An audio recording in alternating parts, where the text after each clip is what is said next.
As Nigeria rolled towards her independence, Emeka spent almost a year and a half away from home in Ghana. First, he lectured at the frontier on infantry tactics, but then the Ghanaian government, already independent since 1957 and having set up its own military academy, asked for him to be loaned to them. From Teshi, he went to the Ghanaian Academy to lecture in military law, and while here, he came to the attention of a British brigadier from Nigeria who was on a visit. The brigadier decided he wanted Emeka as a staff officer back at his brigade headquarters in Apapa. This request came to the attention of Nigerian Army headquarters in central Lagos, who promptly refused the request and snapped Emeka up for themselves. He was told to report to Army HQ in January 1961. He came home for the independence celebrations and took part in the ceremonies on 1st October 1960 when the British flag came down for the last time and the new flag of Nigeria went up. Following this, he returned to Ghana to wind up his affairs there and returned home just before Christmas of 1960 to find he had been promoted to the rank of captain. From January 1961 until the middle of that year, he served as a staff officer in the A branch of the new Nigerian Army headquarters in the Defense Ministry building in Lagos, and as usual had no trouble passing examination for the rank of major. Following independence, the number of British officers who stayed on in the Nigerian Army was being whittled down fast, and this created fresh promotion prospects for the new generation of Nigerian officers. In the summer of 1961, only 6 months after his captaincy, he was breveted in the rank of major. This led to a strange development that he remembers vividly to this day. He was celebrating the promotion with a group of fellow officers in his quarters in Lagos when a huge black limousine drew up. From it stepped his father, carrying 3 bottles of champagne. This was the father who banned him from his house when he joined the army as a private soldier, who had not spoken to him for more than 3 years. Sir Louis entered the house. "Will you drink with me, Emeka?" he asked. The other officers made their excuses and left. The father and son finished 3 bottles of champagne. When they had done so, Emeka asked his father why he had changed his mind to heal the breach between them. Sir Louis stared back into the past.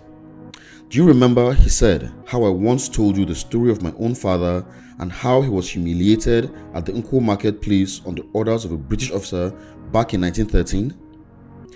Well, that officer was a major. For years I thought a major was the biggest and most powerful thing in the world. And now, don't you see? My son is a major." So the rift was healed and the 2 men never quarreled again. But the stay in Lagos was short. Almost immediately on his promotion, he was sent north again, back to Kaduna, this time as a staff officer with the 1st Brigade, which was based there. It was the posting to 1st Brigade that got him his second military operation in Africa. The Belgian Congo, now called Zaire, had also obtained her independence in 1960 and almost immediately had begun to break up with the defection of the mineral-rich province of Katanga. The United Nations had sent troops into the Congo to try and stabilize the situation, and among those UN contingents was one from Nigeria. At the end of 1961, it was the Nigerian 1st Brigade which was sent there and took over the duties of the United Nations force at Lullaburg. Emeka went with them as adjutants to the British force commander, Brigadier Mackenzie. 2 incidents among which occurred to Emeka while he was there deserve a mention in the limited space allowed. Shortly after the Nigerian contingent's arrival there, Lieutenant Murtala Mohammed got himself into extremely serious trouble, the sort that would beyond doubt have ruined his career. Brigadier Mackenzie was convinced he had no choice but to court-martial the young northerner, and that would have meant his being dismissed from the army. Emeka used his position as adjutant to plead with Mackenzie not to go ahead, but the Scottish officer would not budge.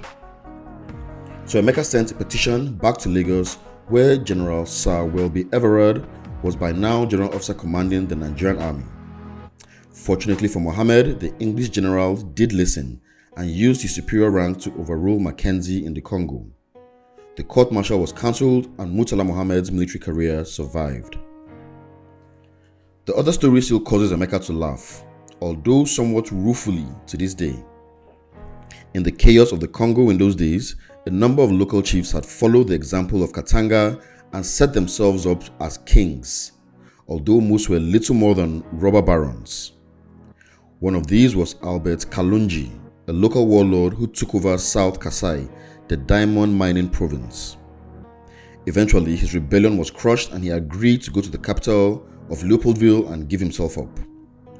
Major Ojukwu was detailed by Brigadier Mackenzie to escort him from Bakwanga airfield to the capital. Kalonji duly turned up at Bakwanga airfield carrying 2 blue plastic buckets full of something that he had covered with banana leaves. Emeka insisted before they boarded the United Nations aircraft on seeing what was in the buckets. When the leaves were removed, he saw both buckets were brimming with what looked like chunks of dull broken glass. Only when they took off did he realize this was not broken glass, these stones were huge uncut diamonds. There must have been £10 million worth in those buckets, he recalled later. One single handful of them would have solved an awful lot of problems later in life. But following the traditions of the Nigerian army in those days, he did not take his handful. At Leopoldville, Kalonji was handed over with his buckets to a team of Congolese officials. As Emeka stood by the aircraft, they led Kalonji away to an airport building. From inside came the sound of banging and thumping. 5 minutes later, the officials emerged. Kalonji had to be helped stand up. Of the buckets, there were no sign, but all the officials had large bulges in their pockets. Neither Kalonji nor the diamonds were ever heard of again. Emeka was back at Lullaburg when a bolt came from the blue, or rather from London. The British government informed Lagos that there was one single vacancy for one Nigerian officer to attend the Joint Services Staff College course beginning at Latmia in the autumn of 1962. Now, the JSSC course is one of the hardest of all to pass, requiring a very high level of excellence. Usually, it is only open to officers who have already passed the Army Staff College course and who have reached the rank of brigadier. In Lagos, the politicians were determined that a Nigerian officer should not only attend the course, but that he should pass it. The matter became one of national prestige. The trouble was, there was no Nigerian officer who came near the qualification required, so the army tried to turn it down. The politicians insisted. Finally, Welby Everard chose the only officer he had whom he thought stood a chance of getting through. Although he had not yet attended Army Staff College and was 3 clear ranks below that of brigadier, Emeka was flown out to the Congo and back to Lagos. There, after a few days' leave, he was flown on to England and the College of Latimer. He was just short of his 29th birthday, by over 10 years the youngest officer in the course. Shortly before Christmas, the results of Latimer came out. He had become the first Nigerian and the first African to pass the Joint Services Staff course. He spent Christmas in England with friends and returned home in January 1963, both to promotion to the rank of Lieutenant Colonel and to the appointment to the post of Quartermaster General of the Nigerian Army, the first Nigerian to hold that post. The post of QMG may be an administrative rather than a combat post, but it is one of the most important in any army. It is the job of purchasing every single piece of equipment that the army uses, from toothbrushes to artillery pieces. Emeka looked at what he had inherited and was appalled. He began at once to reorganize and restructure the whole purchasing policy and the purchasing machine. In doing so, he left behind a structure so efficient that it still exists today. Later, the structure became infiltrated by corruption under Gowon, but then so did everything else. Nevertheless, the efficiency remained. Emeka's life is sown with ironies, but few are more biting than this one. If at the outbreak of the Nigerian Biafra War, the Nigerian army had any weaponry capable of fighting with it, it was because Emeka Odumegu Ojukwu occupied that post for the years of 1963 and 1964. Without his reforms, the chances are the Nigerian army equipment in 1967 would have fallen to bits. Up until January 1963, the purchasing of equipment for the Nigerian army, as with all armies in British ex-colonies in Africa, had been largely carried out by the Crown agents in Millbank, London, whose task was to help these ex-colonies by buying equipment on their behalf. Emeka soon found that his help consisted largely in sending over outdated Second World War equipment that the British Army had no further use for. Frankly, a lot of it was junk, he said. The sort of stuff that was alright for polishing up and pulling around the parade ground, but there was no way we could have fought an operation with it. So he began by throwing the whole colonial purchasing policy out of the window, to the outrage of the civil servants in London and the British High Commission in Lagos. He then placed all further contracts for uniforms inside Nigeria, providing work for Nigerians and stopping the outflow of precious foreign exchange. Nigeria, he reasoned, had got the cotton, the weaving looms, and the tailors. Why buy starchy serge uniforms only suitable for the colder climate of Europe? The Nigerian army began to smarten up. Then he instituted a policy whereby potential foreign suppliers had to submit their products for rigorous testing inside Nigeria before the contracts were placed. It sounds logical enough now, but no one thought of it then. Needless to say, some of the British contractors lost their contracts, which they had thought would be automatically renewed. Next, he diversified the sources of supply, buying the best equipment where he could get it, from Italy, West Germany, and the USA. For example, the old British 25-pounder field guns were replaced with the much more modern and efficient 105mm howitzer, later used by the Nigerians against the Biafrans. During the Nigeria-Biafra War, the British government told the world that the reason for the huge quantities of arms it was sending to Yakubu Gowon was that Britain was the traditional supplier of weaponry to Lagos. Actually, by the time the First Republic broke up in 1966, Nigeria was only dependent on Britain for dress uniforms, army-bound instruments, and the Saladian armored car. Realizing that Nigeria also needed her own internal supply of ammunition, Emeka prevailed on the West German firm of Fritz Werner to open an armory factory in the north, which they did. Finally, Emeka began a program of modernization of barracks and soldier housing, much of which is still in existence and was a considerable improvement on the poor residential quarters of the army had to tolerate until that time. During 1964, Emeka also found the time to get married to Njide Onyekwu from the eastern town of Nawifia, and soon after that learned that he was going to become a father. In the autumn of 1964, an incident occurred which threw light on what was to happen much later, though no one realized it at the time.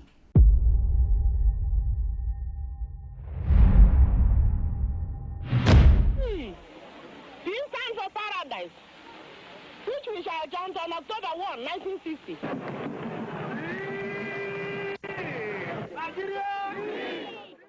Those who recall the autumn of 1964 will remember that the severe cracks had begun to appear in the stability of the political structure that ruled Nigeria in those days. Most notably, following the elections of that year, law and order began to break down in the West, and there were rumors of a possibility of a pending constitutional class which could not help but involve the army in a conflict of loyalties. Emeka realized, as he had foreseen long before, that the unity of the army was absolutely crucial to the unity of the country. The politicians were already split, with three major parties concentrated in the north, the west, and the east. The civil servants were disunited under the rule of regionalism. Commerce and industry were out of their own profits. Only the army, and above all the officer corps, was truly Nigerian in a national sense. If they split, all would be lost. In the autumn of 1964, Emeka called a meeting of the Nigerian staff officers in Lagos and put to them a question. No British officers were asked to attend. The question was this: Nigeria's president by then was an Easterner of the NCNC party. Although a non-executive president, Dr. Nnamdi Azikiwe was also the holder of the title of Commander-in-Chief of the Armed Forces. But the democratically elected government of the NPC party, headed by Alhaji Abubakar Tafawa Balewa, under whom the defense minister was Alhaji Ribadu. In the event of the political crisis and the event of conflicting orders from the president and premier, whom should the army obey? No one knew. No one had the faintest idea. No one had ever thought about it before. They agreed that Emeka should find out exactly where he stood, and as quickly as possible. he resolved to consult the British General Officer Commanding General Welby Everard. But before he could do so, Lieutenant Colonel Yakubu Gowon, who also attended the meeting and said nothing, eager as ever to seek favor with the British, something that still continues today, had run to General Welby Everard with a tale that Emeka was holding political meetings. The general summoned Emeka and asked him what he was up to. Emeka replied that he would be delighted to explain, but that he wanted the same group of officers he had already spoken to be present at the meeting. The general agreed and the officers were summoned. Emeka went through it all again.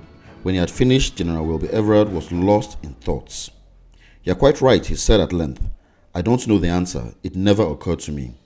Why didn't you come to me first?" "Because," replied Emeka, "this is a Nigerian affair and you are a British officer first. If the worst comes to worst, the British High Commission may order you to stand aside. That would leave us not knowing which way to go. We have to know." Welby Everard admitted that if ordered to stand aside, he would obey his British orders to do so. He promised the officer he would consult the country's senior legal officer, the Attorney General, for a ruling. Then he rounded on Gowon and ticked him off for spreading alarmist rumors. As he left the meeting, Emeka asked Gowon why he had considered it fit to go running to the general with his tales. Gowon mumbled that he was sorry, but he had not understood what Emeka was talking about. "Jack," said Emeka mildly, "the next time I say something that you don't understand, would you mind coming to ask first?" The general consulted the Attorney General and got the ruling. It was clear. In the event of conflict, the officer corps should obey the democratically elected political leader of the country, the Prime Minister or his subordinate, the Defense Minister. The worst did not come to pass that winter of 1964, but it did 14 months later in January 1966, with the president out of the country, the Prime Minister dead but his body not discovered, and the Defense Minister unable to be found. General Ironsi, in those confused days, followed the ruling in 1964, consulting the most senior ranking minister, Alhaji Deep Charima.